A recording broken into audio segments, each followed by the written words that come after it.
All right, we will turn to public comment. And I'll just give the usual instructions. The public may sign up to share public comments at publiccomment@schools.com, schools.utah.gov. Is that comment singular or plural? Singular. All right. The public may send written public comments to the board at board@schools.utah.gov. Public comments are limited to 2 minutes per person. Comment can express support or dissent for regulatory action. Individuals should not use public comment to complain about personnel issues or attack or defame an individual. Speakers making a highly detailed or complex comment should also consider providing a written outline of their words to the board. Please remember that children may hear your comments. Be thoughtful and professional, and keep your comments appropriate for a general audience. If you have material with explicit language or content, please submit that material in writing to the board at board@schools.utah.gov. All right, we have 2 minutes apiece, so we start with Brooke Stevens, I understand, by Zoom. Okay. I'm speaking in support of passing the sensitive materials guidance. The greatest triumph here is recognizing the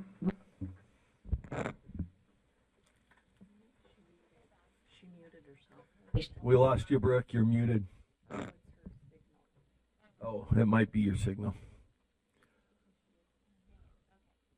Sir, actually, she's heard just fine online, so I think that it must be on your end. Huh. Well, let's see. Give us just a sec, because this might apply to everybody. Do we have any transmission issues? Can you try again, Brooke? Just. Yes. There we go. Okay. We heard you. Okay, you got it. Okay. When I formally challenged looking for Alaska at my daughter's junior high, the school retained it. The book has explicit how-to details on oral sex. Such details would never be allowed in Utah sex ed, and that requires parental permission. What happened to Utah's values? I found that LEA's legal counsel were advising to keep the books for fear of threatened lawsuits by organizations like the ACLU. Schools were choosing to protect from potential loss of money rather than protecting kids. National organizations shouldn't be the ones dictating what is given to Utah's children. The American Library Association paved the way for sexualized content to enter schools. In a 2020 webinar, legal counsel for the ALA was recorded stating, "The thing that needs to happen most is sustained messaging that reframes this issue, that these are sexually inappropriate," they acknowledge that, "for minors, and promote them as diverse materials and programming that are about inclusion and fairness and protection of everyone's rights to see themselves." See the homepage of ratedbooks.org for the reference. The ALA wrote a Bill of Rights in 1993 that says they will not discriminate based on age, meaning that explicit content could be available to all ages. The ALA gives awards for unrated and highly sexualized books. The ALA makes people think that a time and labor-intensive process is required to remove illegal sexualized content. Not so. And that is why we need the USBE guidance to let schools return to Utah's values. It's time to put Utah law and Utah's children first. Your rule and guidance will help schools understand the eminence of law over policy so that they can begin to remove the hundreds of explicit titles that still remain in Utah schools to this day. Thank you. Thank you, Brooke. And next up, Megan J. on Zoom also. You okay? Yes, we got you. All right, here we go. Thank you for taking the time to discuss the sensitive materials guidance. We are hoping USBE will ensure local districts are proactively following the law. There needs to be detailed information sent to each district in the state on the updates of HB 29. This will be a very important resource for our districts. Some districts have done everything possible to process challenges in a timely manner and remove sensitive materials, while others, like Park City, has been very slow in the process, while books remain on the shelf. Last I heard, Park City had 15 challenges in January of 2023, and I think only 4 or 5 books had been finalized. Clear definitions of objective versus subjective material are crucial. There are 38 book titles removed from 3 or more districts that I know of so far. Imagine all the time and resources used at each district for the same book title and how much time can be saved by statewide removals. I have been working with some other parents over the last 2.5 years, searching districts in the state, keeping spreadsheets updated of where books are found, and keeping track of removals that we are aware of. Granite, Davis, Canyons, and Washington County all report on their district websites the outcomes. I emailed you all some examples of books removed that are still in many schools that have already met the threshold, as well as a removal spreadsheet with excerpts. To honor all of the hard work districts, we are grateful that retroactive removals will be going through a statewide removal process. There was also some confusion on how the USBE is going to handle statewide removals and what the review process looks like if you choose to bring it to the board. I want to remind you that this is only for objective criteria and based on 3 simple definitions. If you do decide to bring a book to the board to overturn the statewide removal, please remember that 3 other districts and sometimes more have already determined that the book violated one or all of the objective criteria in 76, 10, 12, 27. You do not need to read a book in its entirety to know that the content being presented violates the law. Parents have done the hard work. We're over time. Can you wrap up? Okay, thank you. Thank you, Megan. Thank you. All right, thank you very much. Nicole Christopherson by Zoom.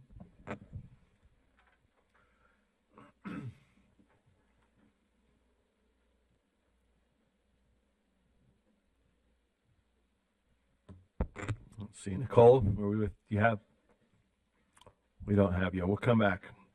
Lilia Allen by Zoom.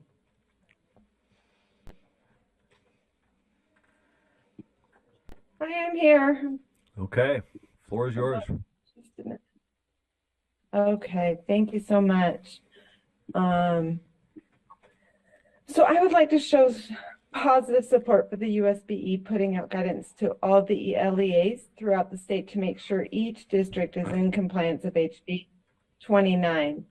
As parents, we struggle to know what's in the libraries and what's easily accessible to our students. Since I have personally read and seen some of the sickening and horrible content that is available in our district, it's been an ongoing concern for me. Parents are in charge of their students' education and ensuring their safety and mental well-being. Without transparency, it's not possible to adequately know if our students are safe or when they might happen upon something terribly inappropriate that is of a sexual nature, racism, or content of rape.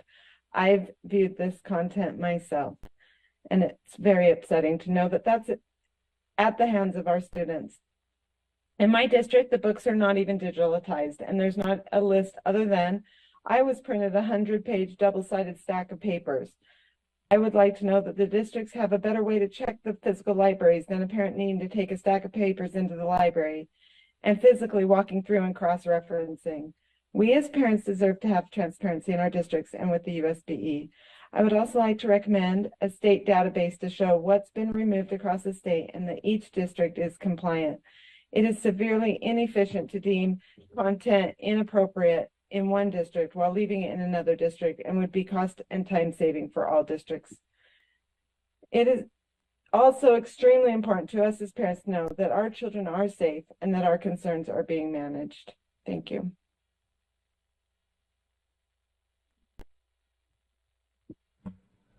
All right, thank you. Lilia, do we have Nicole Christopherson? All right, let's move on to Lynn Tromley, also online. Oh, okay.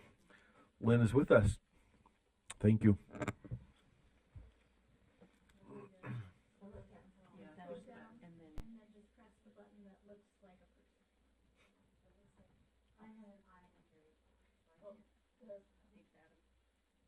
You.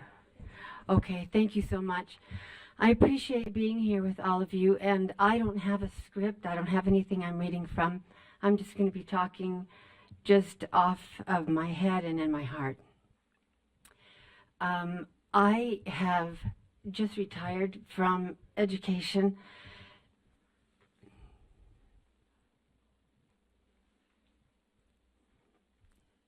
See, this is why Zoom's a lot better. But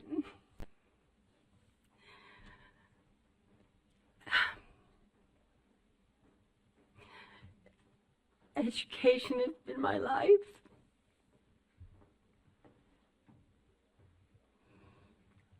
I'm sorry you have to bear with this, but I'll get it under control in 1 second. Those kids have been my life.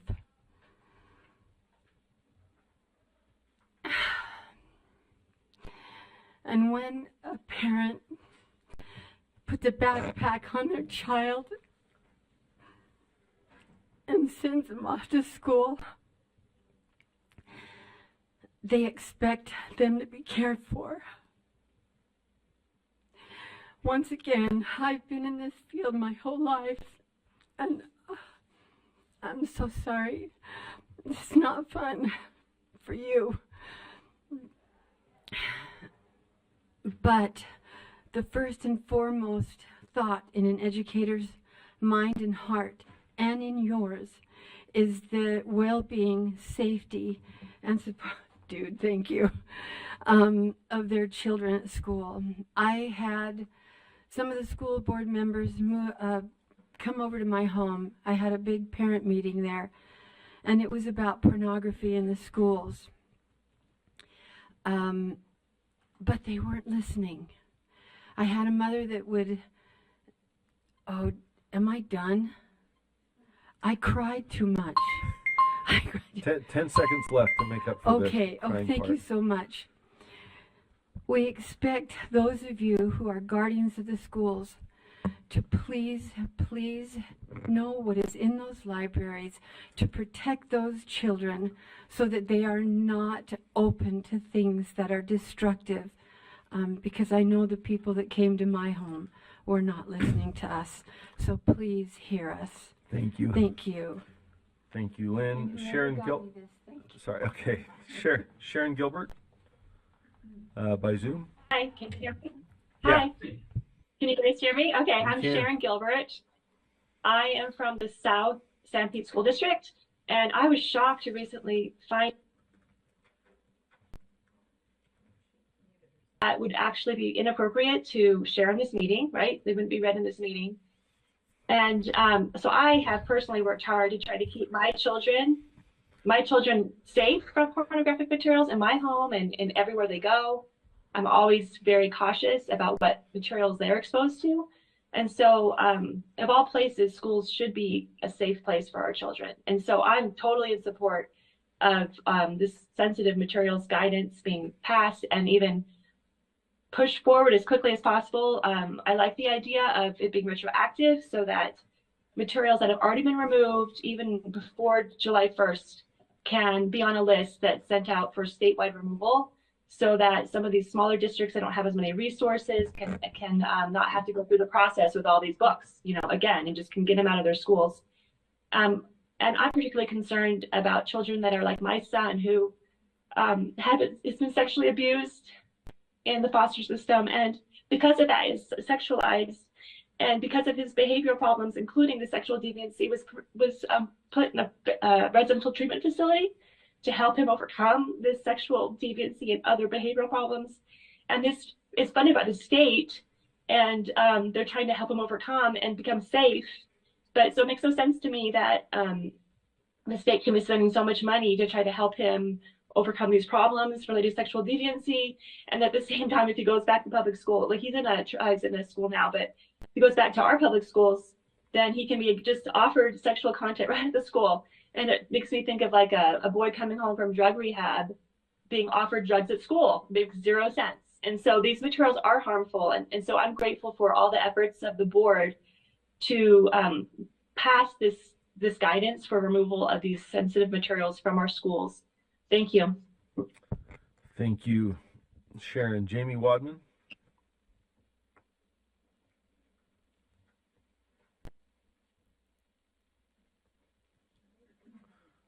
Jamie, are you with us? We can come back if you're having technical challenges. Oh, can you hear me? Yep.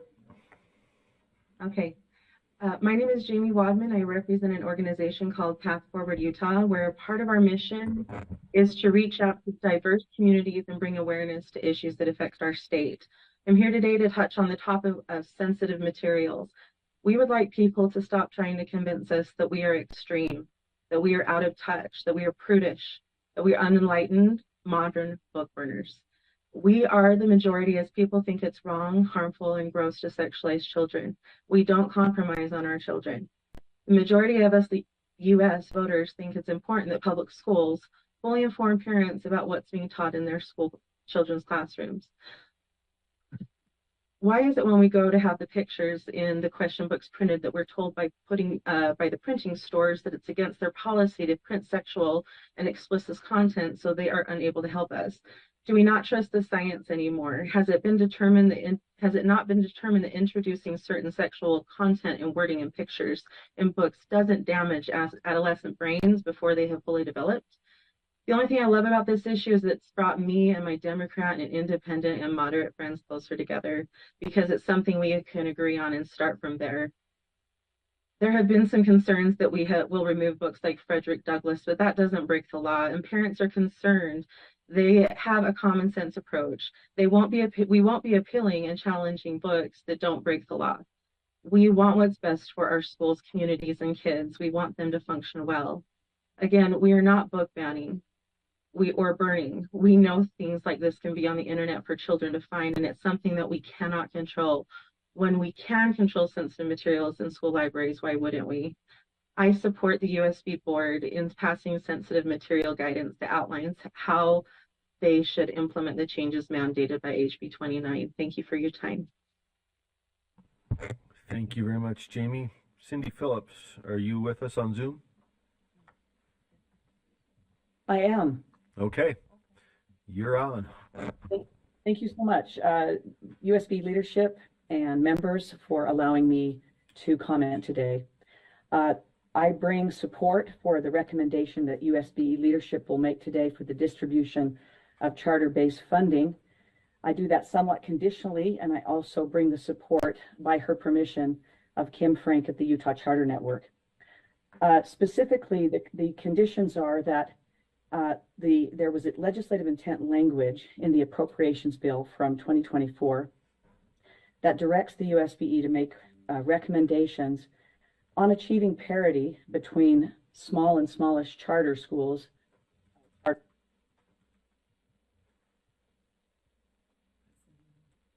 We've lost you, Cindy.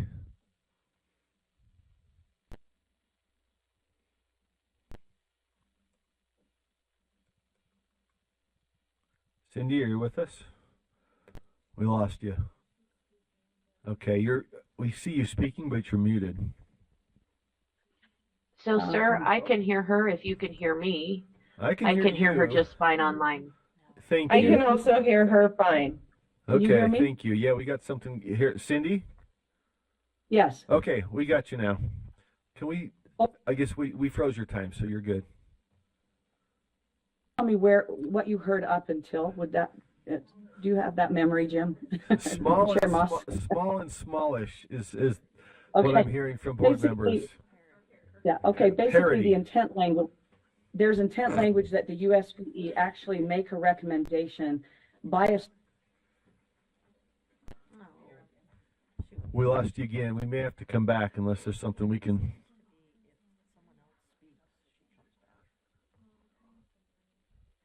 Let's reverse the timer and come back. The folks online can hear you and we can't. That's happened a couple times, so we're trying to figure that out. It may be that when somebody else speaks, they shut you off. Kristen, are you with us? Member Norton?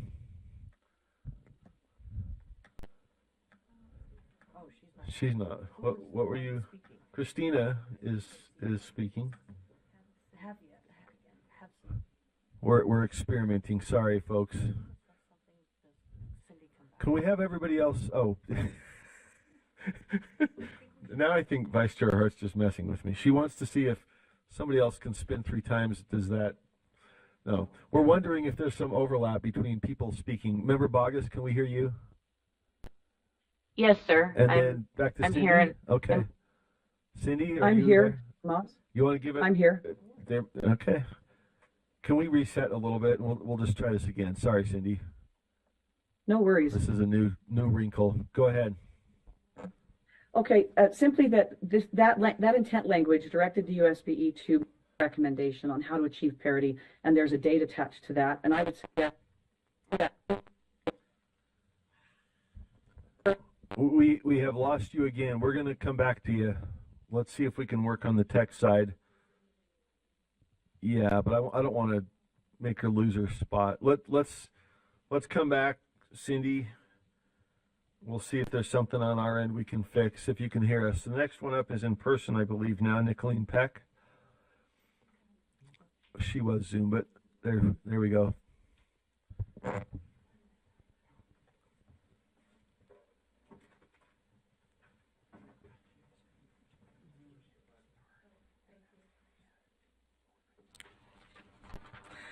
Thank you. I'm Nicolene Peck, President of the Worldwide Organization for Women, or WOW.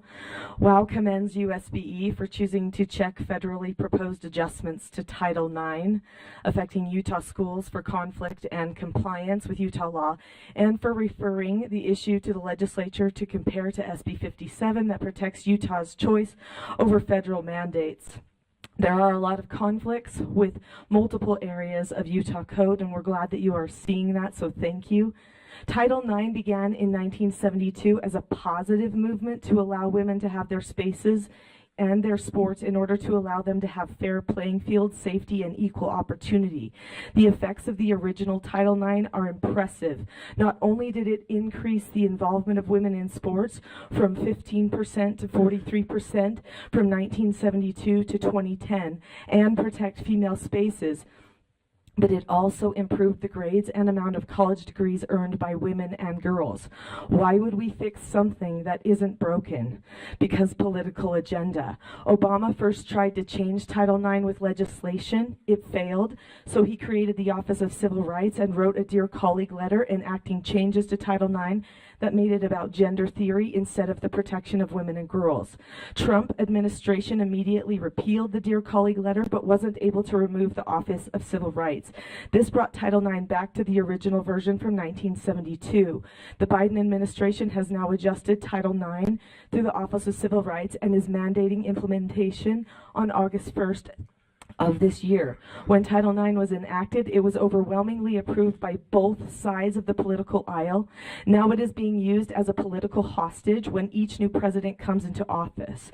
Utah should protect children's private spaces and sports by choosing state sovereignty regarding Title IX mandates. If we do not stand up to Title IX by pushing back from the legislature in a special session, then we will be shifting from policies and practices of educational institutions to the belief of students and their teachers. Thank you so much for your work that you are doing on this. Thank you, Nicolene. Delane, England.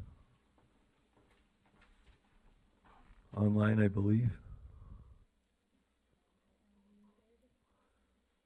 We understand you're muted. We haven't started the clock yet. Still showing muted. Thank you so much. There we go. Gotcha. Thank you. Okay, thank you so much. I appreciate your time. As a teacher, I am very aware of the damage that pornography does to children. I am a big lover of local control. But when have we ever given local control to anyone to do damage to a child? We have scientific evidence that when a child is exposed to pornography, it does massive damage to them. They get addicted very easily and often on their very first exposure to pornography. We also know it's very hard for children that have been exposed in a developing brain. Once they have become addicted to pornography, it becomes part of that developing brain. And so it's a lot harder for them to ever get off of pornography and off of any addiction. And I don't know why we would expose our children in school to anything that is harmful and damaging. And so I would ask you absolutely, I feel like you guys have the control, you have the power to go in and get these terrible books out of our schools, stop exposing our children. And we've have people who have worked so hard to identify those books so we know what they are. So I ask the board to please use your power to really protect our children and ensure them amazing, bright future. Thank you so much. I really appreciate you. Thanks for your time. Thank you, Delane. Sarah Johnson online.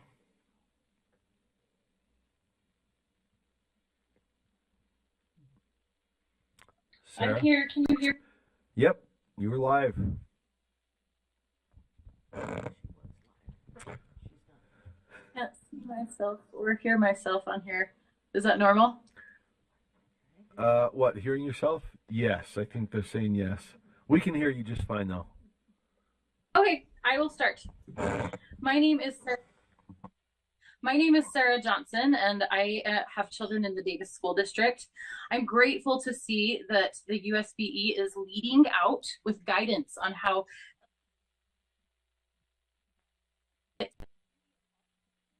especially those elected to office to protect the innocent.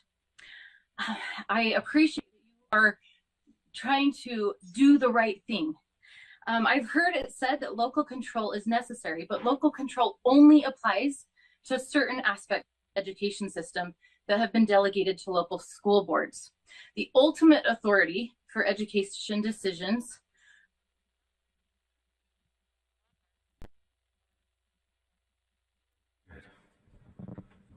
I apologize, Sarah, we lost you for a minute there. Are you with us? Sarah? Can you hear me? We Okay, can so now. one more time, I'm going to say that I hear Sarah. Yeah, there's a weird quirk going on here. We apologize. Just a sec. Can you try it with video off and see if that helps?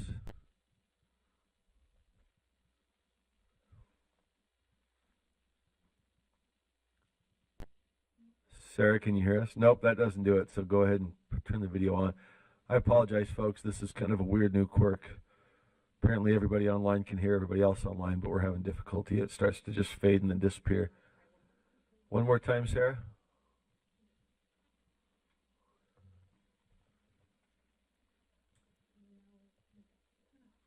And we lost you again. Let's see. Sarah Moss, just for clarity, I can hear Sarah and you can hear me. Yep. So I'm concerned that the tech issue is actually with public comment maybe and not other people online. It's just a thought. That could be. Folks, I mean, our board members are on a board link, correct? And everybody else in public is on an external. They're on the same link? So we're all using the same link. This is strange. Okay. Sarah, can we try that again? Yeah, I've been unmuted the whole time. Okay, we see you and hear you now. We've reset the. Did we give her back the time? I apologize. We got you now, so go ahead if you'd like. And now you're mute. You went.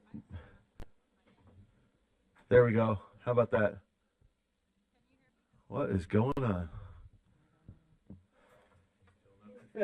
It just comes in and out, but the board members, well, at least Member Bogus is fine. We hear her, and she can hear the speaker, but we can't hear the speaker. We could.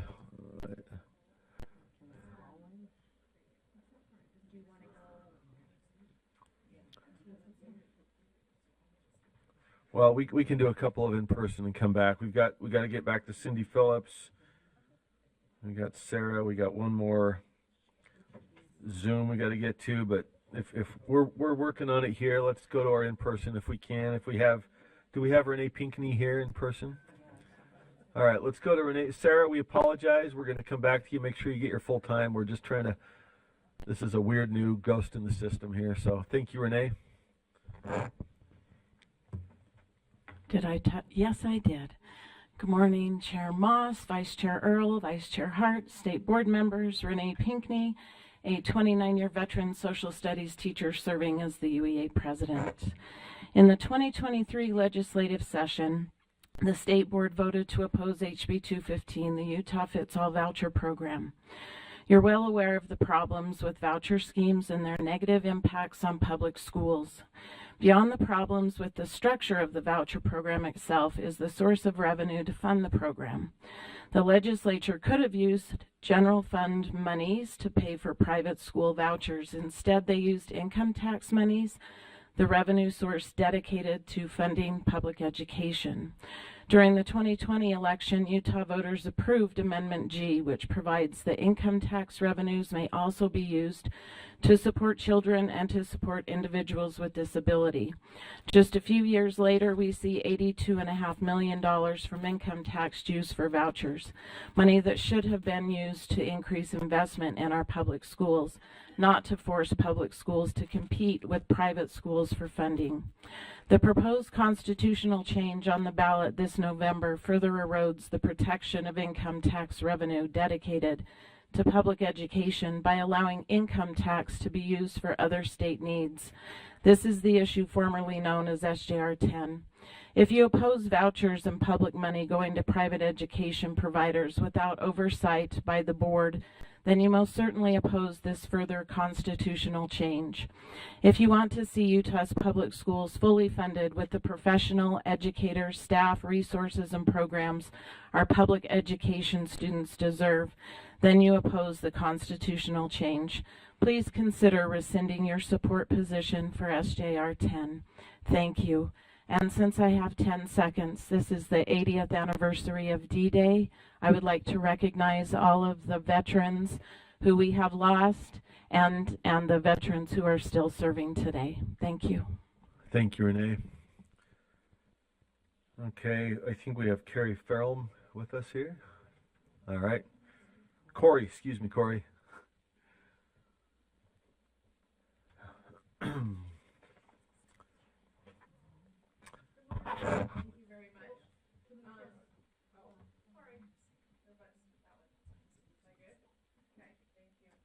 Very much. My name is Corey Fairholm. I am currently serving as a Utah PTA president, and I want to thank all of you for making sure that our children this year had a very successful school year.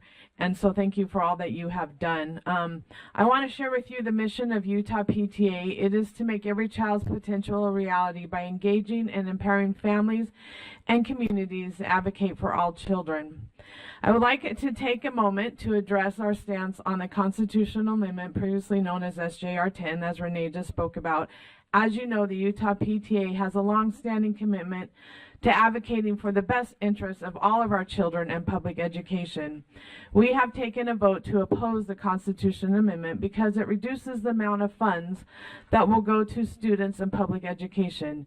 Utah PTA will take a position on a bill or issue through a resolution, which are formal statements of PTA public policy voted on by the delegates of the Utah PTA membership. These statements direct the advocacy work of Utah PTA. This amendment poses a significant threat by diluting the constitutional mandate to fully fund public education. Any reduction in these funds undermine our ability to provide quality education to our children. Our opposition is rooted in our unwavering commitment to ensuring that every child in Utah receives a fully funded quality education.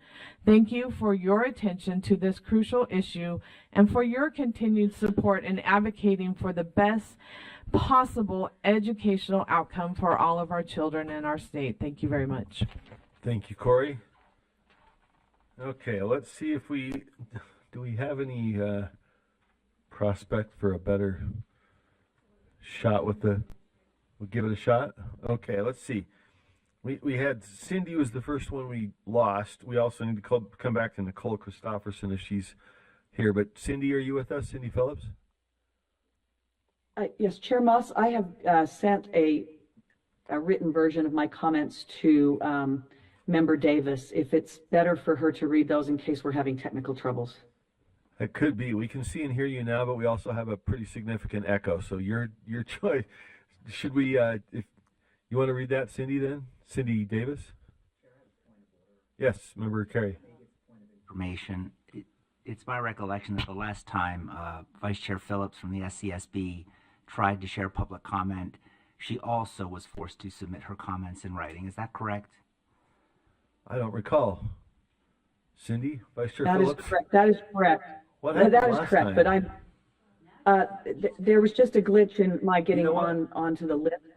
But that's okay. I'm with Member Davis reading those. That's you know fine. what, though? No the worries. echo is gone. We're hearing you and seeing you. I think last time, it was a question of whether you were on the list, but this time it's tech, and I think we've got it. So if you'd like to go ahead, let's give it a shot. May I go ahead and start over? May Yes, I that's start over fine. then? Yep. All right.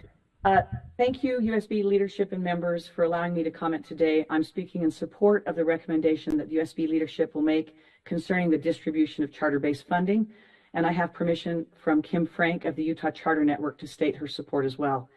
Our support is somewhat conditional in that we expect that the USB will address in coming months the lack of parity between small and smallish districts and small and smallish charters LEAs. Legislative intent language was provided in the appropriations bill from 2024 that directs the USBE to make recommendations to achieve parity with base funding between districts and charter LEAs in the near future, and we support a phased-in mechanism for achieving such parity. I'd like to remind board members that the purpose of base funding has been defined in COBE as funds to support administrative functions, conduct audits, and prepare reports. In other words, these funds serve the exact same purpose for charter and LEA districts. These are not NEST funds or any other funding that appropriately supports small districts separate from charters, and the base funding has a separate and important purpose for both small and smallish LEAs and charter LEAs. And as an example of the shocking disparity really between small and smallish charter LEAs and small and smallish district LEAs, charters now, with this recommendation today, with let's say a charter with 450 students, would receive approximately $80,000. The amount will not pay in full for one administrator and benefits for that small charter LEA. On the other hand, the same size district LEA, in addition to receiving all other NES and dedicated small district funds appropriately, receives over $300,000 for this very much apples to apples expenditure, and that easily pays for 3 administrators and benefits. These funds are intended to allow the small and smallest charter and district LEAs to fulfill exactly the same requirements with the money. I appreciate the board's efforts to support all public school students and the LEAs and administrators that work with the USBE to complete administrative functions, prepare reports, and demonstrate accountability with public funds. Thank you very much. Thank you, Cindy. All right, let's double back to Sarah Johnson. Can you hear me now? Yeah, thank you. Our staff over here has been working furiously. Go ahead. I think we got you. Wonderful. Thank you so much. My name is Sarah Johnson, and I have children in the Davis School District. I am grateful as a parent to see that the USBE is leading out with guidance on how LEAs can implement HB 29. It is the duty of all citizens, especially those who are elected to office, to protect the innocent.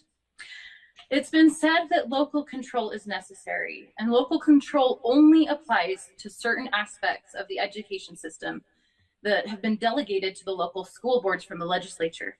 The ultimate authority for education comes from the state legislature as a direct representation of the people. The LEA does not get to set their own standards based on their own community when there's a standard or a law that is set by the legislature. That's why we don't see certain districts giving out alcohol to children or driver's licenses to 12-year-olds. Local control applies to only what they have local control over, and state oversight is necessary when a state law is being broken. Your guidance is needed and wanted. We are so grateful as parents for your efforts and campaigning in preventing bullying and let's do the right thing, right? So we work so hard to educate and prevent bullying, but why not get to the root? Innumerable studies have shown the measurable anatomical changes to the neuroplasticity of brains, especially when it's exposure to young children to sexually explicit materials. Let's get to the root and prevent our young children from getting their hands on these materials that are going to create more bullying and more relationship problems. I'm going to end with the words of Jeffrey R. Holland. He says, I can't really tell you how much you don't already know about the evils of pornography, so I'll tell you some things you do know. That there is steadily, inexorably, unendingly more of it. That it is easier than ever for everyone, including children, to access. And so we ask for you to give the LEAs clear, strong guidance and help protect our children. Thank you, Sarah. All right, Darby Holmes.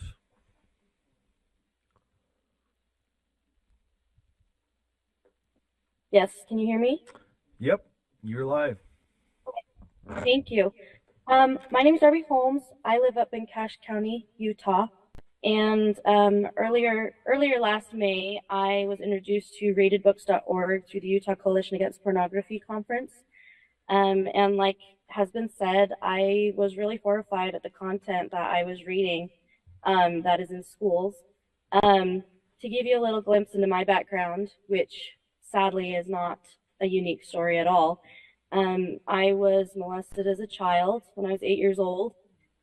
He was a 16-year-old boy, one of the nicest boys that I knew. I looked up to him, and he was a good kid. He was a really good kid. Unfortunately, he was reading and looking at pornography, and a moment came when we ended up alone, and curiosity got the best of him, and he did things to me that changed both of our lives forever.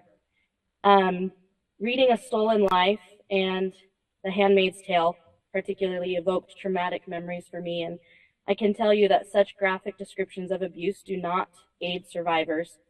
Victims need to know they are not alone, but reading about someone else's or even fictional graphic abuse only compounds the horrific memories we already have with someone else's, and it builds more fear and makes us feel more powerless and alone, especially for youth who maybe haven't done the years of work that I have done on my trauma. This can push them to the breaking point to where, frankly, they won't be survivors. I created the Cache Lighthouse Project up here in the last few weeks to help parents, and I've talked to school board members, the executive director of teaching and learning, council members who all have expressed their eagerness for July 1st in hopes that the House Bill 29 will help them aid us in protecting our kids. This material, if left in schools, will create predators and victims, just like that 16-year-old boy. I promise you, he thinks about that a lot more than I do, and we need to protect them. Thank you. Thank you, Darby. Let's double back one more time. Well, let's see. We tried Nicole Christopherson, didn't we? We didn't have. So I think we have one from the wait list. The first one on the list is Brady Tracy. Are you with us in person or online?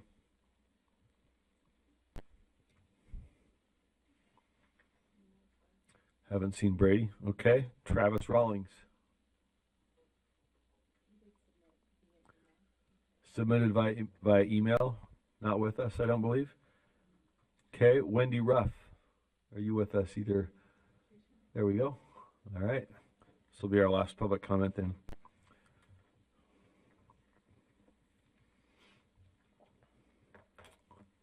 I like this thing's like clear up in my face. Okay, as I read Romans 1, it made me think of the agenda being pushed. I think we got. Hold it closer. Okay. Okay, as I read Romans 1, it made me think of the agendas that are being pushed on our children in our current school system. It reads in part, professing themselves to be wise, they become fools, and change the glory of the uncorruptible God into an image made like unto corruptible man, and to birds and to four-footed beasts and creeping things.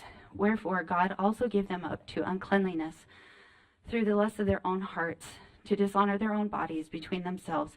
It describes God's wrath for such things. It goes, go and read it. It's a great Romans 1. It's not nice. The words in there are not nice, and honestly, honesty does not always look nice, because truth often makes people uncomfortable. I know that this board takes issue with the fact that Natalie is not nice. I am actually okay with that. I don't want her to be nice. I want her to be honest. I've never met a more genuine and honest person in my life than Natalie. Unlike the majority of this board, she does not check her religion or her faith at the door. She is honest in all her dealings with others, even if they mock her for what she has to say. She fights to protect children from radical agendas that are coming from the UEA, NEA, and others. She fights to protect children from the wickedness of porn in school libraries and radical sex education agendas. She stands against males invading female spaces and to protect the innocence of our daughters. She upholds the truth even when it is hard, even if she stands alone. Multiple times she's had allegations brought against her and put on trial, and she's always been shown that there has been no wrongdoing. She never seeks revenge, or her integrity never wavers. Natalie lives her life and conducts her business with others based on God's truth and God's principles, not the fleeting agendas of this world. Christ has promised that whosoever shall offend one of these little ones which believe in me, it were better for him that a millstone were hanged about his neck and that he were drowned in the depths of the sea. Every child you offend with these wicked programs, God will hold you accountable for. Natalie's conscience is clear. Thank you, Wendy. Okay, thank you everybody for joining us. Did we double back to everybody that we missed? I think we covered it all. Yeah?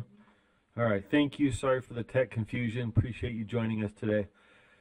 Okay, we have next up Utah Schools for the Deaf and Blind. Do folks want an actual 2-minute break?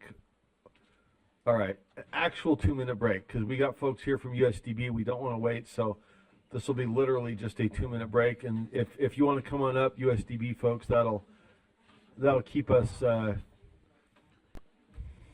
on track.